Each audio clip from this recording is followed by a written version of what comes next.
बहुत बहुत बधाई। आपने यूपीएससी परीक्षा में सफलता हासिल की है, क्या कहेंगे?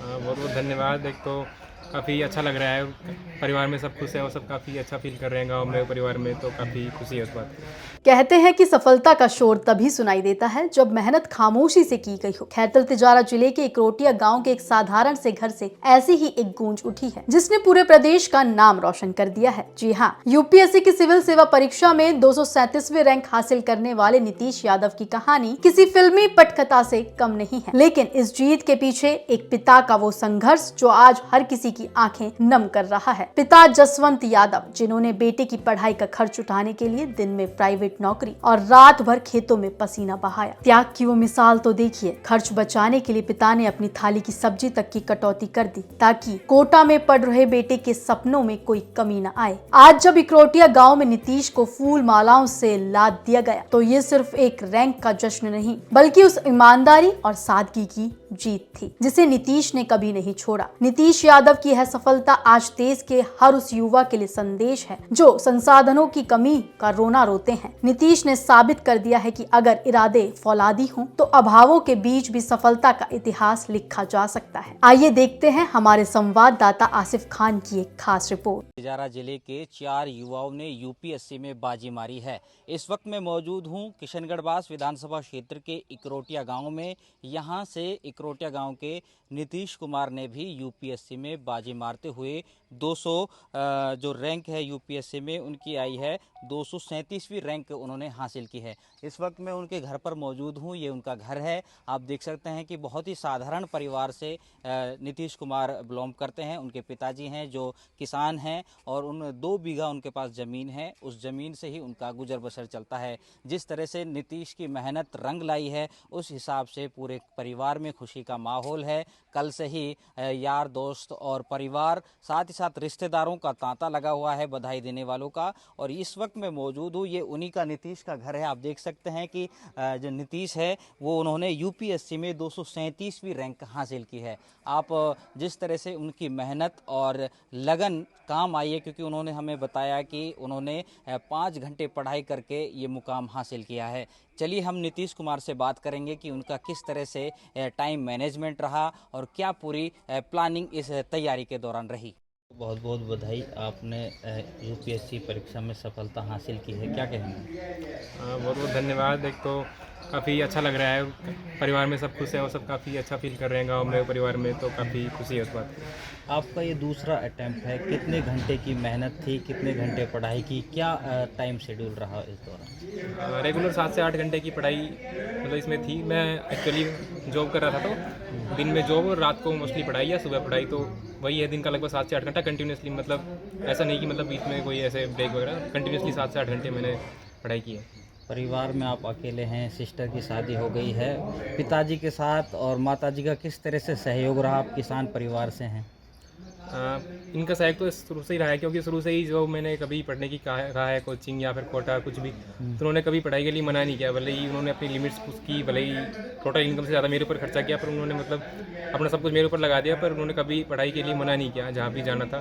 तो उनका बहुत सपोर्ट रहा। और प्रिपरेशन के दौरान भी मैं दिल्ली था पर घर नहीं आता था, तो उनका भी काफ़ी सपोर्ट रहा कि समझते थे कि मतलब पढ़ रहा हूँ तो इसलिए नहीं आ पा रहा हूँ। तो उन्होंने मतलब ऐसे कभी काम का ऐसा कोई लोड नहीं था कुछ। यूपीएससी की तैयारी करना कोई आम बात नहीं है, तो आपकी क्या स्ट्रेटेजी रही जिस तरह से पढ़ाई करना? लोग कहते हैं कि 10-10 घंटे पढ़ाई करते हैं, तभी ये आपने कितने घंटे पढ़ाई की? मेरा मतलब घंटों से ज़्यादा वो था कि डेली का अपना टारगेट पूरा होना चाहिए और कंसिस्टेंसी ज़्यादा ज़रूरी है। ऐसा नहीं कि 4 दिन 12-12 घंटे पढ़ लिए और 4 दिन फिर नहीं पढ़े। डेली 8 घंटे पढ़ो पर लगातार पढ़ो, तो कंसिस्टेंसी ज़्यादा ज़रूरी है। सोशल लाइफ तो बहुत बिल्कुल ज़ीरो थी लगभग, ना कोई शादी फंक्शन में जाना, ना कुछ, ना किसी रिलेटिव के पास जाना, वो सब एकदम ज़ीरो था। जैसे अभी मैं देख रहा था आपके घर में एंट्री करी थी, तो मतलब एकदम देसी, जिस तरह आपने केंद्र सरकार में भी नौकरी करी है और अभी भी हैं, कलेक्टर बनने जा रहे हैं, तो जो देसी जो गांव से जुड़ा है वो कैसे देखते हैं? वो गांव से जुड़े, वो एक तरीके से अब तो वो मतलब एक तरीके से बिहेवियर में इनग्रेन हो चुकी है बिल्कुल। अब वो छोड़ना बड़ा मुश्किल है। और मतलब असली मज़ा बस लाइफ गांव में ही है, तो मतलब वो रूट से जुड़ा रहना बहुत ज़रूरी है। तो मैं हमेशा जुड़ा ही रहा हूँ, तो वो एकदम बदल नहीं पाए। बाहर जाने 10 साल से ऊपर हो गए मेरे को बाहर रहते हुए, पर मतलब वो चीज़ें नहीं छूट पाई है। तो और अन्य युवाओं को क्या संदेश देंगे अपनी तरफ से? संदेश यही देंगे कि बस मेहनत करते रहो और खुद के ऊपर सेल्फ डाउट ना करें, उस खुद से कॉन्फिडेंस रखें और कंसिस्टेंसी रखें। तो ऐसा कोई भी चीज़ नहीं है जो मतलब अचीव नहीं की जा सकती। कैसा चुनौती रही कि भाई आप नौकरी भी कर रहे थे, साथ में साथ पढ़ाई भी करनी है, तो फिर किस तरह से मैनेज किया आपने? सबसे बड़ी दिक्कत टाइम मैनेजमेंट की ही थी कि दिन में बिल्कुल भी टाइम वेस्ट नहीं करना है। किसी की 1 मिनट भी वेस्ट हो गई तो लगता था कि जैसे कोई गुनाह कर दिया हो। तो वही था कि टाइम मैनेजमेंट बहुत अच्छा रखना है। और मतलब मैंने अपनी नींद में काफ़ी कटौती की, 5 से 6 घंटे फिक्स था, उससे ज़्यादा कभी नहीं सोया। मतलब 6 घंटे हो गए तो उससे ऊपर तो बिल्कुल सोना ही नहीं है। तो वो मैनेज किया। और फिर ऑफिस का भी जैसे पेपर वगैरह थे तो उस टाइम पे बाकी लोगों ने काफ़ी सहयोग किया, तो छुट्टी मिल गई, तो उस हिसाब से मैनेज हो गया। तैयारी के लिए कौन सा समय आप उपयुक्त मानते थे जिस समय आपने दोनों अटेम्प्ट में तैयारी की? मतलब दिन पढ़ाई के लिए रात का समय, क्योंकि सुबह मैं उठ नहीं पाता कभी जल्दी, तो आदत नहीं। तो मतलब वही है कि मेरे को ऐसा कुछ नहीं है कि सुबह पढ़ो या रात को पढ़ो, जो टाइम आपको सूटेबल लगे वो अच्छा है। और मैं रात में नहीं पढ़ता था, रात में थोड़ी शांति रहती रात में भी, तो उसमें कोई डिस्टर्बेंस भी नहीं रहता। और आदत स्टार्टिंग से ही रात की थी, तो मैं तो रात को 1, 2, 3 ऐसे बजे तक इतना पढ़ता था। आपका जो पढ़ाई के दौरान घर में पढ़ाई करते थे या फिर दिल्ली में जहाँ भी नौकरी करते थे वहाँ? हाँ, दिल्ली में जहाँ नौकरी करता था वहीं मैं फ्लैट पे रहता था और वहीं पे ही पढ़ाई करता था। और बीच में कभी वीकेंड्स पे घर आता था तो फिर मैं घर पे पढ़ाई करता था। घर पे ऐसा कोई डिस्टर्ब नहीं करता था, तो घर पे लगातार इस बदलते ज़माने को देखते हुए मोबाइल का युग है, क्या कहेंगे जो युवा तैयारी कर रहे हैं? या तो आपके पास सेल्फ कंट्रोल होना चाहिए कि मैं सब कुछ रखूँगा। मैं मतलब कभी सोशल मीडिया दूर नहीं था, मैं इंस्टाग्राम, व्हाट्सएप, फेसबुक सब चला रहा था, पर बहुत कंट्रोल, मतलब दिन में 15 मिनट ही चलाया 10 मिनट। अगर आपके पास सेल्फ कंट्रोल नहीं है तो फिर वो ऐप हटा दो, मत रहो सोशल मीडिया। अगर कंट्रोल है तो ही यूज़ करो। परीक्षा में सफलता हासिल की है, हमें इसका बहुत बहुत धन्यवाद करते हैं। बहुत संस्कारी बच्चा है, अपनी मेहनत से, लगन से दिन रात एक हो करके मेहनत की, इसलिए इसने यूपीएससी क्लियर करी। फर्स्ट टाइम में ही कर ली थी, 723 रैंक आई थी, लेकिन अभी बार इसने दोबारा से फिर प्रयास किया और सेकेंड टाइम में 237 रैंक ले करके और हम बहुत गर्व महसूस करते हैं। और पूरे गांव का, एरिया का नाम किया है इसने। तो मैं यही कहना चाहता हूँ। नीतीश की कोई ऐसी कोई बात जो बदमाशी वाले या कोई वह हंसी मजाक वाले या कुछ ऐसी की कोई कहानी हो? नहीं, कोई बदमाशी नहीं, बहुत शरीफ था, बहुत ईमानदार था। ये वहीं भी रहा, वहाँ पर अपना बस काफ़ी लगन पढ़ाई के लिए अपनी मेहनत करता रहा।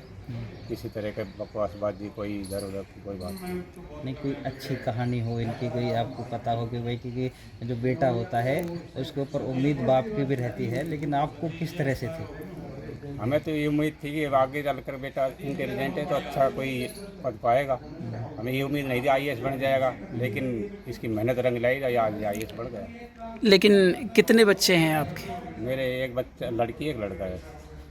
अब हम नीतीश की बात करें, क्या आपने नीतीश की शादी कर दी या अभी नहीं की है? नहीं की शादी। हम बात करें, मैं देख रहा हूँ कि साइड में इधर की तरफ देखते हैं तो पूरा का पूरा यानी कि जमींदारा है। आपके पास कितनी ज़मीन है? हमारे पास 2.5 बीघा जमीन है। तो आप जमींदारा में पूरे तरह से फ्री रहते हैं? हाँ, जमींदार। वैसे और क्या काम करते हैं आप? कुछ नहीं करता, खाली खेती बाड़ी का काम करता है। खेती बाड़ी का काम करते हैं।